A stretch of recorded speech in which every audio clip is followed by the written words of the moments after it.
Hello. All right, chapter 10, unit 10. I enjoy this one. I think the whole semester is better than last semester, but don't tell them I said that. All right, so this is personality, which I think everybody can get a little excited about because you get to think about your own personality. There is not a test for this unit. It's a project. I think it's kind of a fun project. And the quiz is cumulative because there is no test. So it's multiple choice still with vocab. All right. Okay. Sorry. So the project.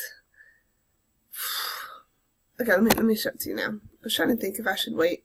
I'll show it to you now, and then we'll kind of hit back on it again tomorrow once it makes a little bit more sense. All right. Okay, so hopefully you have this little packet. So the personality project is basically you get to pick a famous person. And it says, okay, so personalities have long interested people. So how do we obtain our personalities? How do those personalities affect the rest of our lives? So your task, it says, is to pick one famous person does not need to be from the list below. There is a list that maybe give you an idea, but you're totally welcome to pick whoever you want to. I tell people that it can be somebody alive, it can be somebody dead, it can be somebody that you know. They should probably get permission from them. Somebody did their mom before. Somebody's done themselves before. Just know that whoever you pick, I'm going to be reading about. So, you definitely need permission from that person. It can be a TV character. It can be so I guess that's a fictional person. Whoever you do pick, though, you want to make sure that you're able to kind of research into their lives a little bit, because you'll see kind of what you have to do. Movie, music, kind of whatever. I'm going to have you email those names to me once you figure out who you want to do, just so I can kind of verify that that's okay. Alright? I don't think I've ever turned down anybody. I've had people do serial killers in the past. Creepy, but they did it. Okay. So with this unit, basically there's 4 perspectives that look at personality. You know them pretty much. Psychodynamic, humanistic, social cognitive. So we'll get to those, but what you have to do is you're basically providing a case study on them, looking at them in these 4 different lenses. It'll make a little bit more sense when I teach them to you. So you need at least half a page for each perspective. That's what it says. Probably is going to end up to where it's about a page for each one. But you'll kind of see what it looks like. It's not like a page just of writing. Alright. I'm actually going to ask Miss Julia to give you guys, I have some examples that you can see from the past. Feel free along the way to email me. Anyway, there's definitely, you're able to be creative here.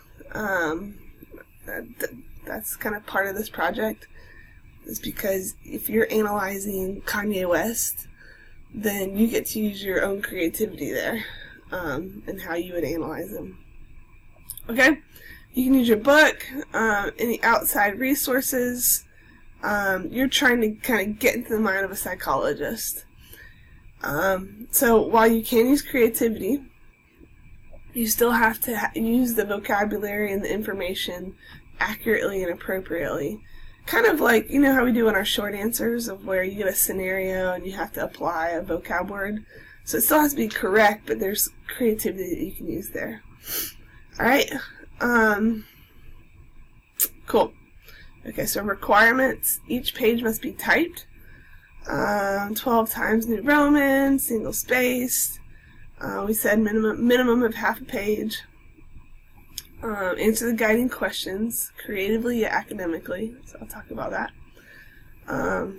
And it says go further than the guiding questions. Those are pretty just basic for you. Okay, so I'm gonna come back to those questions. So yeah, there's a list of people, but you're welcome to do whoever you want to. And then later you can kind of see, I gave you an example of what it can look like and how to do this. That'll make sense in a second. Okay.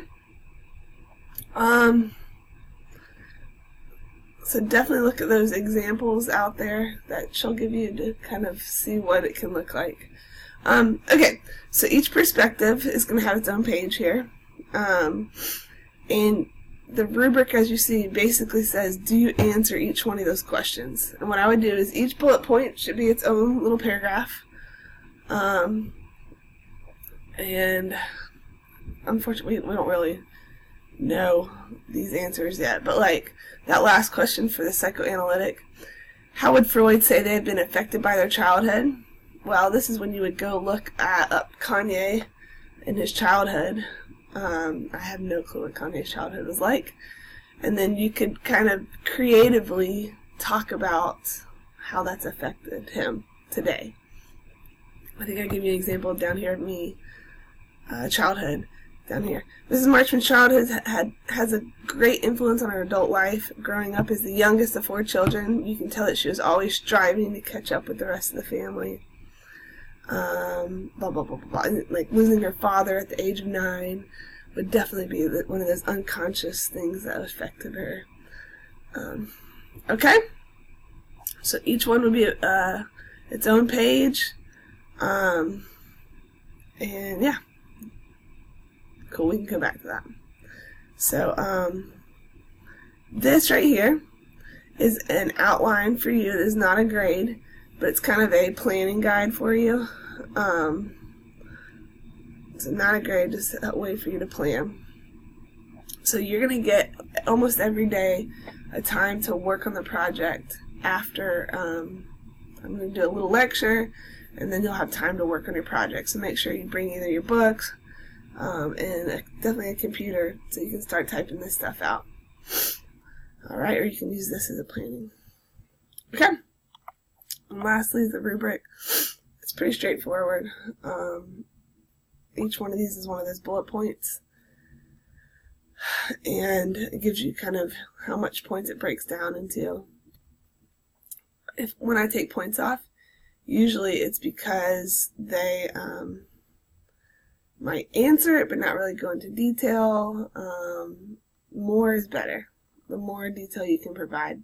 Don't just try to answer the question and move on. And I'll give you more examples later. But there's your rubric. It's out of 64 points.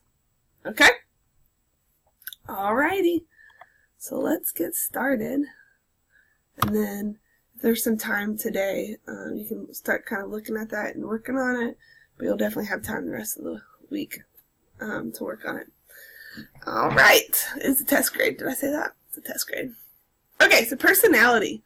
Pretty fascinating, right? I think it's something that everybody's fascinated with. Usually what I do is I tell everybody, come up with one word to describe a personality. So I'm going to let you think for a second about what one word you would pick.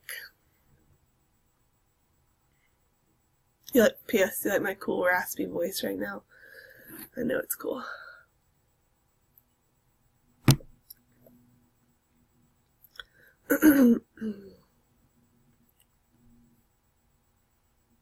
Okay.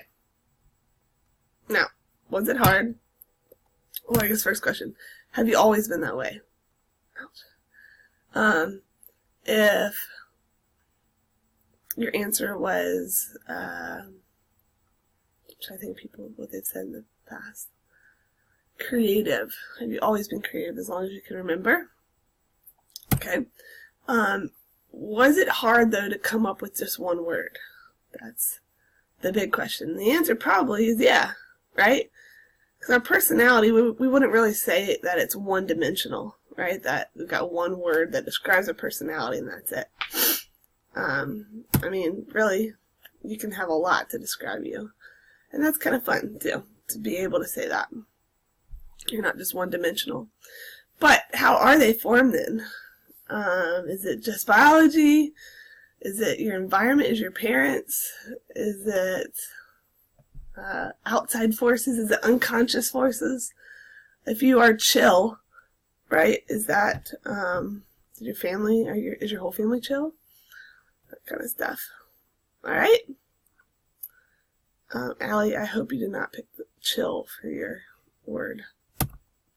Okay, so there's 4 theories that we're going to look at, and you're going to understand a lot of these. I mean, hopefully understand all of them.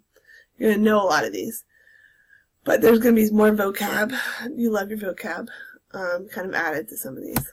Okay? So today we're just doing psychodynamic. It's probably one of the bigger ones on here.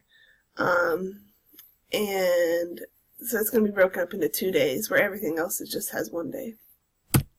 Okay, so what comes to mind? You see Freud right there. What comes to mind? Possible answers. A cigar. There's that joke. Yo mama. The unconscious, right? We talked about those drives. Sex drive. Your childhood, right? And aggression.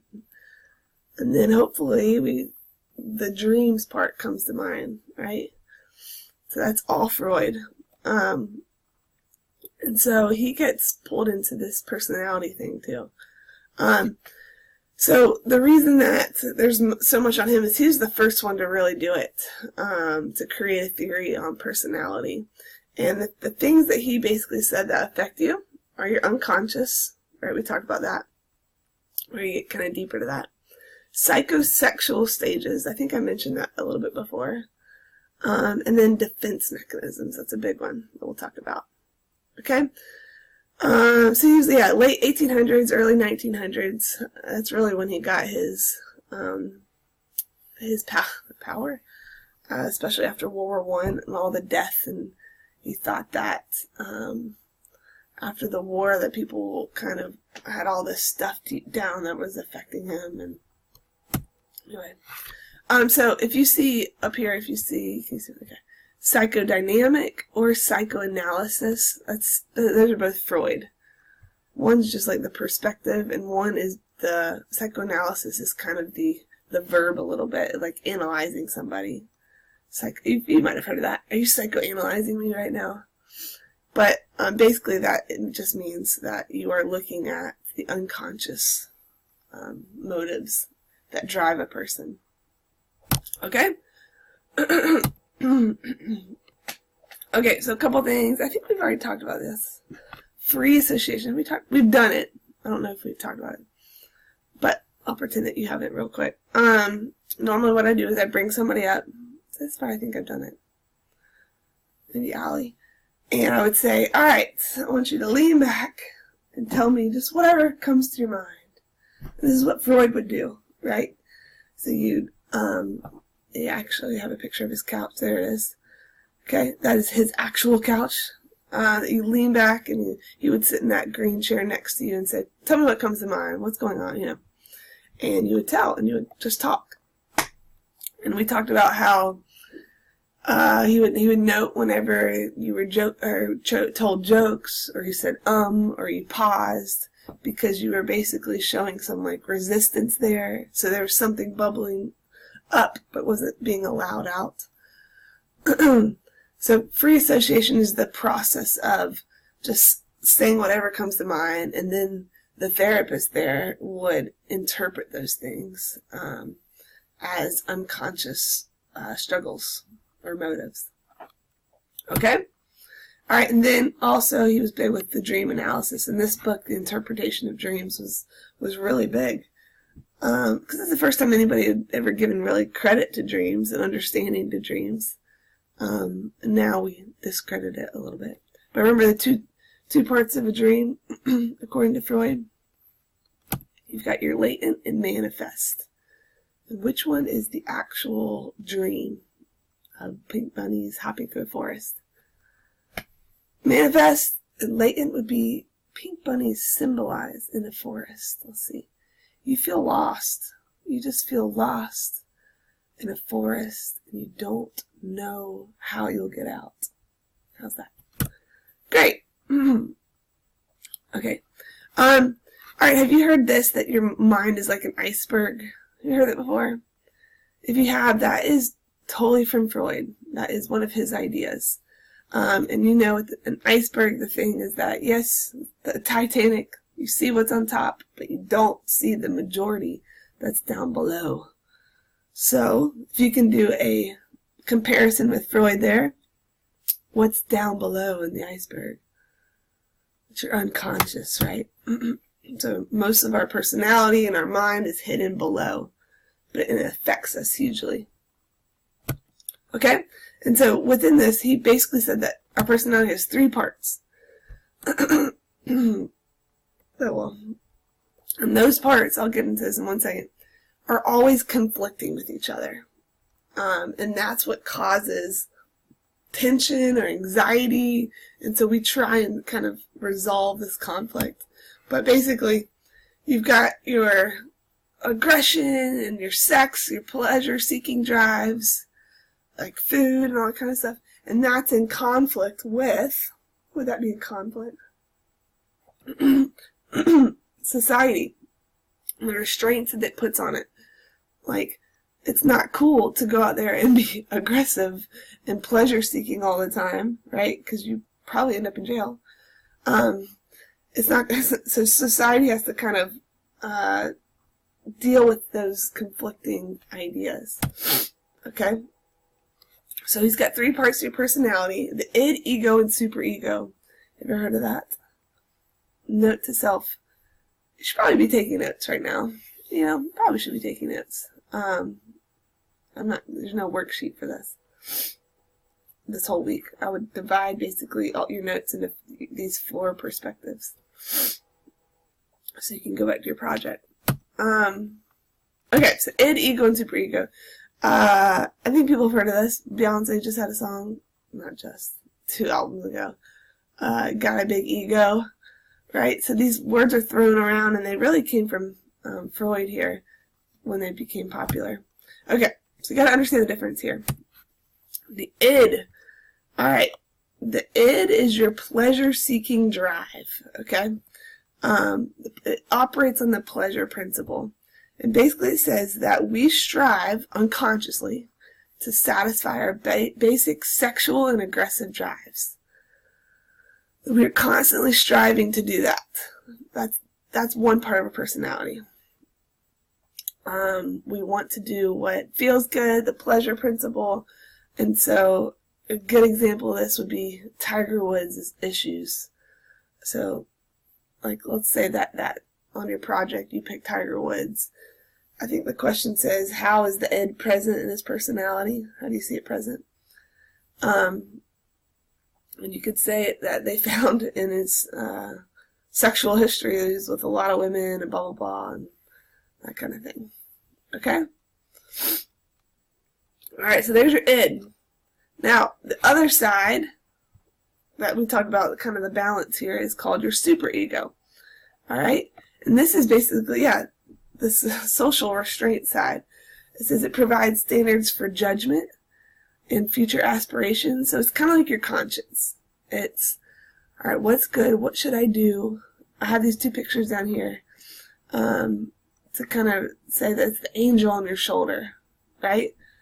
Telling you what's good. Or it's your mama in the back of your head saying, what would my mom want me to do, right? If I'm out and about partying, in back, I hear my mom in the back of my head saying, be smart, or don't do that, or something like that.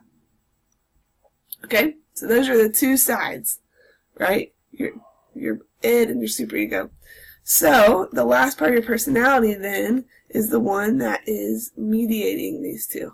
It's the one kind of trying to balance it out. So there's the id. It functions as the executive and mediates the demands of both, right? It tries to balance them out, because somebody could argue that having too strong of a superego is bad too, potentially, right? Is that you're getting run over and you're not looking out for yourself and blah, blah, blah, blah, blah. So your project, what it asks you to do is, it says, tell me how these are present, I think, in their personality. And you get to kind of pick. If you have Mother Teresa, you would talk about how her id is very controlled by her ego, and her super ego dominates because of all the acts of charity she did, and blah, blah, blah. Okay, if your person's pretty balanced in life, then you would say the ego is pretty strong. However, the id has come out in these ways, the super ego has come out in these ways. Okay? Alright.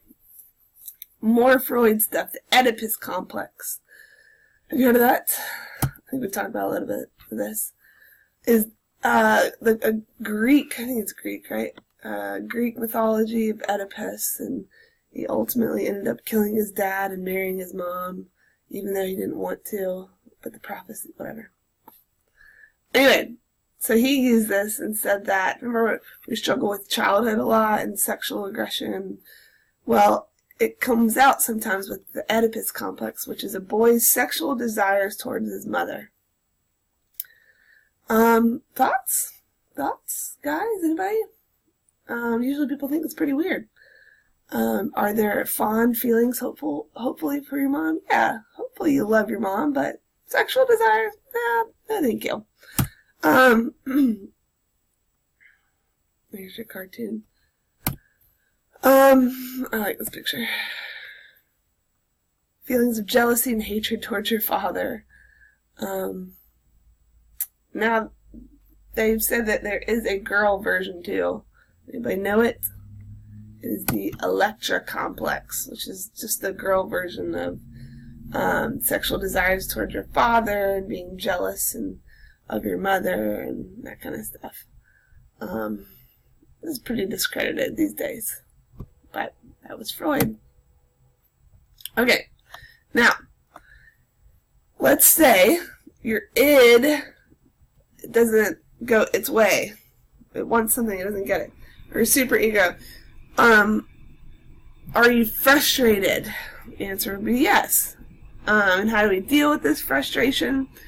He came up with the idea of defense mechanisms. Have you heard of that before? It's kind of thrown around these days.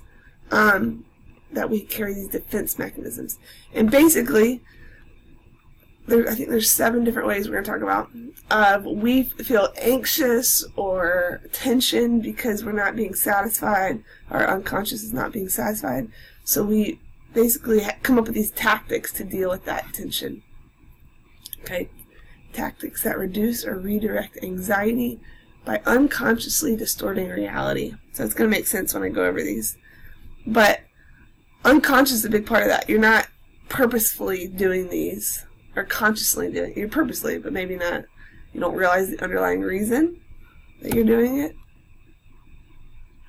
So for example here, this cat. Let's read that. So, what is the anxiety here? Anxiety would be, they've gained weight, right? So what's the tactic to reduce that anxiety? Come up with an excuse, right? To make it feel better. Here's another one.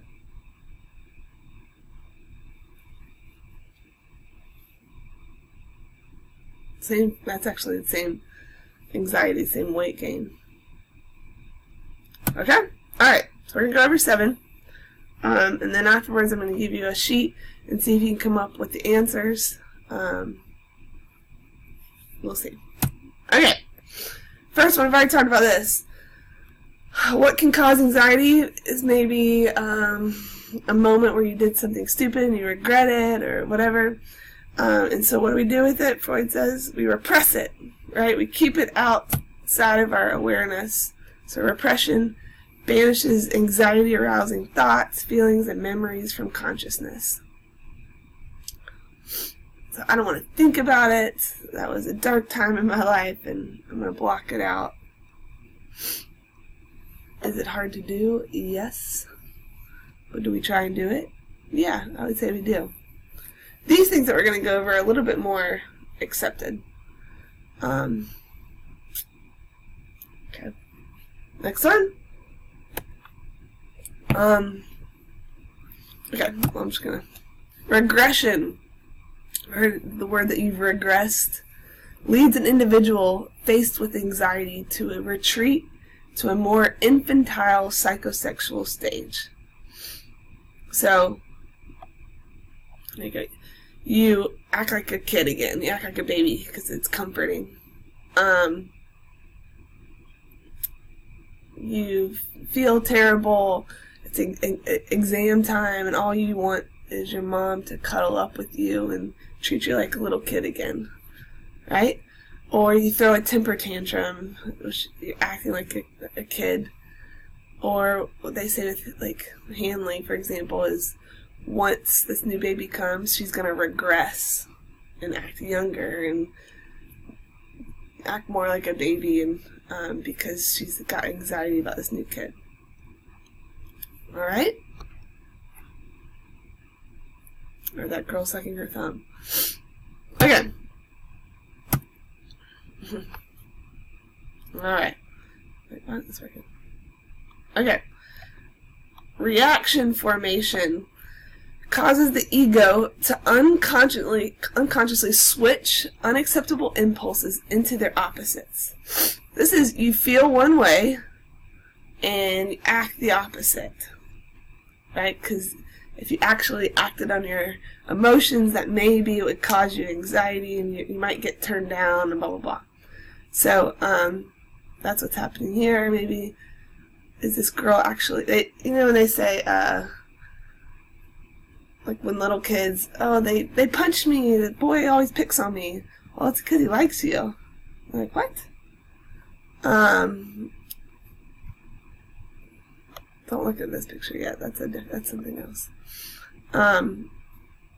But so this little girl here is maybe pushing him, but she actually likes him or something like that. But doing the opposite of how you actually feel, because it makes you feel better, right? Okay? Projection. Have you ever heard of this? You projected it onto somebody. Okay. So, that's this picture over here. Is when you have these anxiety feelings about yourself, or like, I'm stupid, or I hate myself. Whatever it is, you put those on somebody else. So, if I put that onto, well, a girl that walks in the restaurant, gosh, she is so ugly, or blah, blah, blah. That is really my own nerves coming out, my own kind of feelings about myself, perhaps, and I'm putting it on her. So that picture over there with the mother and the daughter lashes out on her daughter because really she's mad at herself. Or I failed this test because of my teacher. Right? Blaming that on somebody else. Okay? Alright. The next one, this is the most common one, rationalization. Have you ever heard if you rationalize something? So, offer self-justifying explanations in place of the real, more threatening, unconscious reason. Basically, you're justifying it. You're coming up with an excuse. So let's say on the left, like, you're speeding, but everybody speeds, right? It's not just me, everybody speeds. So you're making yourself feel better there. You're justifying it. Or, see, I'm a senior, so I can cut in line, right? You're coming up with that rationalization of normally, no, you would not believe in that, but that cutting in line's okay. But because I'm a senior, it's okay. We do this all the time, right? Like the gaining weight one earlier. Gaining weight, but it's like, it's Christmas time and blah, blah, blah, or whatever. There's a lot of times that we can use rationalizing something. Okay? 2 more. Displacement. Alright. Shift sexual or aggressive impulses. So you want to act sexually or aggressively, but you can't in society. Always. So you redirect it to something else. And usually a lot of times this can be an object. So let's think about this. You're angry, you're aggressive. What a lot of people shift that towards. It can be like punching something else, like punching a pillow, punching, I guess like a weaker person could work because you won't think you lose. But here's an example of a guy in sports doing this. Let's see if I can get it going.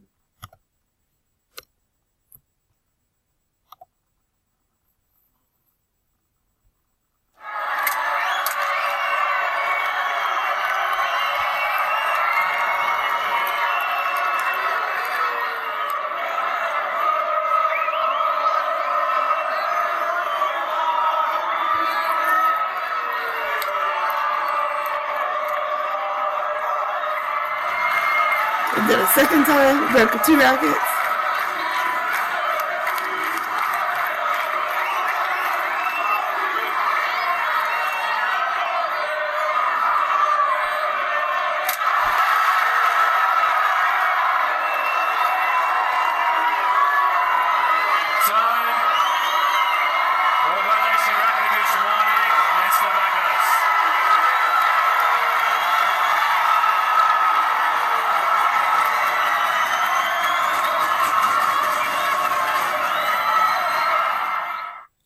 I'm not sure if that worked totally, but he ended up smashing like 4 rackets. And in tennis, you get a fine for not being gentlemanly. And plus his rackets cost a lot of money. Anyway, that's displacement, right? Taking that anxiety, that anger, that drive out on something else. Then you get a little bit more of a, this sounds similar, seem to have a difference. Okay. This one's transferring of unacceptable impulses into socially valued motives. So this one is a little bit more appropriate usage of those unacceptable impulses. So let's say, what's that boy from Toy Story who like destroyed all his toys growing up and like made him really weird and creepy? Let's say he becomes a surgeon later in life, and that is a more acceptable and socially valued activity. Or a very aggressive kid, maybe he goes to play sports, and that's more socially valued, like rugby. So that one's a little more positive than the last one. Sound good? So those are all defense mechanisms, and for your project you have to come up with 2 ways that you see your famous person using them, and you can either there's like an easy one that you see, they party all the time and blah, blah, blah. Or you can kind of creatively make a narrative there of something they use. Okay? Alright, so what I want you to do is you have a defense mechanisms worksheet. I want to see if you can guess all of these correctly. And then we'll go over the answers. Or, yeah. Nope, I'm just going to give it to Miss Julia to go over. Alrighty. Bye.